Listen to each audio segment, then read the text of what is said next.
Bonjour, bonjour à tous et à toutes. Aujourd'hui, je voulais vous partager un petit moment que j'ai vécu avec mes adolescents, où j'essayais de leur expliquer la différence un peu entre ego, orgueil et fierté. Et voilà, l'ego et l'orgueil, on en a besoin, c'est ce qui nous maintient et c'est ce qui nous met en vie aussi. Mais si notre ego et notre orgueil qui est un peu au service de notre mental, je veux dire, dirige notre vie, ça nous amène parfois à prendre des décisions que je dirais contre-productives. Oui, contre-productives parce que ce ne sont pas toujours celles qui nous amènent, comment expliquer, surtout quand c'est poussé très très fort dans l'orgueil et dans l'ego, à nous amener à des décisions bien alignées, comme je les aime, vous savez, hein, on commence à se connaître. Avec le cœur et avec cette vibration-là qui me fait du bien dans le ventre. Et effectivement, l'ego et l'orgueil, ils vont souvent nous faire prendre des décisions par rapport à des colères ou parfois à des blessures. Et je disais à mon fils, bah, écoute, prends plutôt des décisions qui te rendent fier de toi. Travaille dans ta journée pour tes études et tes examens, mais d'une manière qui te rende fier de toi.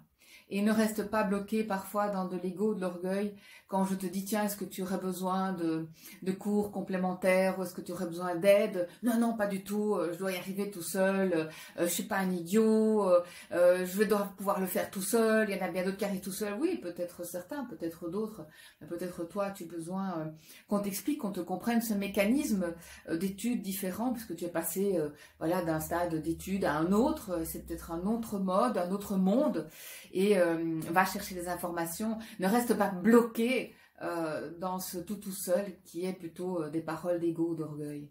Et je le dis souvent autour de moi, que les manières, comment expliquer, de pouvoir changer de statut, de pouvoir changer d'une cour de récréation à l'autre, hein, comme je dis, eh bien, ça nous demande d'abord d'apprendre, apprendre, mais pas toujours tout seul ou toute seule.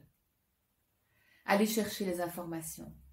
Allez voir les gens qui seront pour vous peut-être des mentors ou des professeurs ou des gens qui vont éclairer votre route. Allons chercher effectivement à l'intérieur de nous ce qui nous laisse peut-être dans un étage, un endroit où il y a une blessure, peut-être besoin de soutien intérieur, peut-être besoin de réconfort, peut-être besoin de renfort positif. Regarde déjà tout ce que tu as fait, regarde où tu en es, regarde déjà tout ce que tu as mis en place et tout ce que tu es parvenu à traverser, dépasser, conquérir peut-être.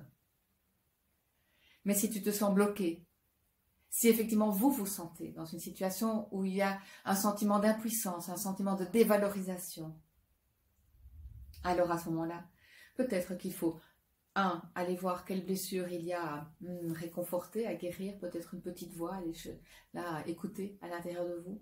Et puis surtout, allez chercher l'information qui vous fait grandir, allez chercher le mentor, le livre, la formation qui vous fait avoir une ouverture d'esprit, une plus grande compréhension, un apprentissage augmenté de vos talents, de vos dons.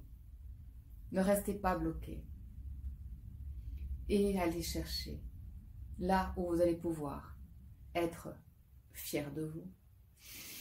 Le regard là bien dirigé vers l'horizon et non pas fermé, enfermé dans du tout seul. Alors ouvrez à d'autres champs, d'autres horizons. Sortez de ce blocage et de parfois de cette manque d'information pour aller vers autre chose. On en parle? N'hésitez pas.